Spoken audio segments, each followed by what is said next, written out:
Hello friends, so today in this video we'll go through another problem from LeetCode. The problem name is count complete tree nodes. The problem is asking that you are given a root of a complete binary tree and you have to return the number of nodes in the tree.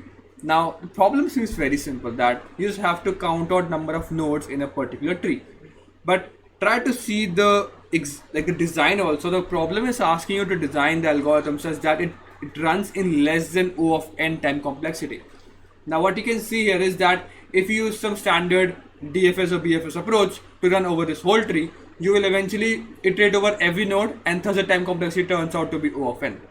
But the problem is asking you to such that design the program such that you have to find the total number of nodes in O of n. Now how you can do that? The main hint in this problem is that it is a complete binary tree, and they have also highlighted that. So let's understand it more with the example part. Now first, what is complete binary tree? By complete, it means that either every node will have either both the children or like a single children. Okay, what I mean by or no children at all. So as you can see, if this is a complete binary tree, because as you can see all the nodes and all the conditions are fulfilled. But as you can see, this is not a complete binary tree. Why? Because these nodes in the middle are not filled. So for every row, if you write down these as rows, what you can see here is that every row should be filled from left to right in a complete manner. There should not be gaps. Okay, what I mean by this is that if this is a tree, this is complete. Why? Because let's say that you are talking about this row, starting from left to right, it should be in a particular order. Like the first is filled, the second is filled. It stops like at this point, which is fine, but it cannot be like this. There should be this node also. Okay, you cannot just say that this is also fine, because as you can see, this is in a particular order. There is no gaps in between. Okay, so all the rows in the tree should be having in a continuous manner. They should not be having gaps, and that is how we can define a complete binary tree. Now how we can use that? Now first, what we're gonna see here is that if we use this property to find out that if a tree is complete, then if we have some tree, let's assume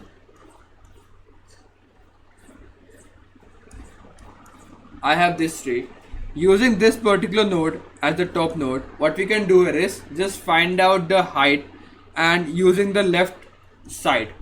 Because as you can see, the height is 3, and using the right side, as you can see, the height is 3.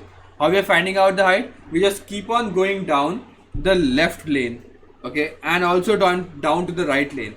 And if the number of nodes in the left lane and the right lane are same, what I mean by this is, let's assume that I know that the height, or actually number of nodes in the left lane is equal to 3. This means that there are 3 nodes, which means that there are 3 rows actually: first row, second row, third row. Okay, now in the third row, if we just go down the same lane in the right side, as you can see like this, and there are also 3 rows, that means that the third row is complete. Okay, if let's assume this tree is like this. Now if I do the same for every node, like for the top root node, I will go down this lane and I will see that there are 3 nodes. And if I go down this lane, there are 2 nodes, which means that the last row is not complete. So I know that up to this mark, I know that this is complete. I hope you get the point. So what I will do here is I will recursively call this function for this half and this half, just like I'm calculating the number of nodes. But for any subparts or subtree which is complete, how we can tell that? We can tell that any subtree is complete if the number of nodes in the left lane and the right lane is actually same. Because in that case, because it's a complete tree, we know that if the left lane and the right lane has the same number of nodes, then all the numbers of the node in between are also filled. And thus we can use that property to calculate total number of nodes in particular row. So if we know that there is there will be one node in the first point. In the second row, there will be two nodes. In the third row, there will be four nodes. So 2 to the power of 0, 2 to the power of 1, 2 to the power of 3. So how you can see that if I have 3 rows and I want to find a total number of nodes, total nodes in this particular complete binary tree, the answer will be 2 to the power of, as you can see, 4, or actually 3 minus 1, because the total number of nodes here is, we have to just take the last node value, the total height, as you can see, 3 minus 1, which is like 8 minus 1, which is 7. As you just calculated, 1 2 3 4 5 6 7. It's just like the summation of 2 to the power of 0 plus 2 to the power of 1 plus 2 to the power of 2 up to the power of n minus 1 is equal to the power of n minus 1 minus 1. It's just a summation of that. So because this is also same like that, we can use the same logic. So what we are doing here is, at every node we just calculate the total number of nodes in the left lane and the right lane. If they are same, we just break out of that point, and we just know that if they are same, this is a complete binary tree, and the total number of nodes is the number, the 2 to the power of lane length minus 1, and we just move to the next node if there is any. If the left lane and the right lane are not the same length, we'll recursively call for the left lane and the right lane again, because we know that those two nodes are not actually forming out complete trees. So let's go over those nodes and recursively call that function again to check that whether starting at that particular node, whether this is forming a perfect tree or a complete tree or not. I hope you're somewhat getting the intuition how to solve this problem out. Let's move down to the code part now. So this is the count node function. If the root is null, then we just return out 0. Then we'll find out the total length, or the total, as you can see, the total number of nodes in the left lane and the right lane, as you can see. Now this left function is actually called, in which we'll do the same thing. We'll first initialize the answer with 1 and keep on going down the left lane. We'll go from the root till left till there is no left node exist, which means that I'm going left, left, left, and so on.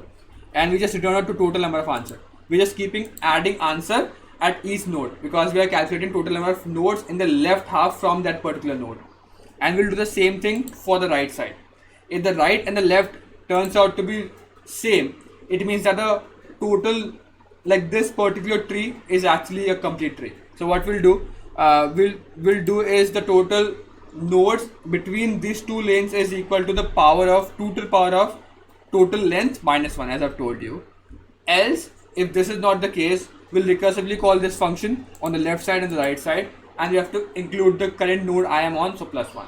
So that's the logic for this particular problem. If you still have any doubts, you can mention down. I will see this one till then. Keep coding, and bye.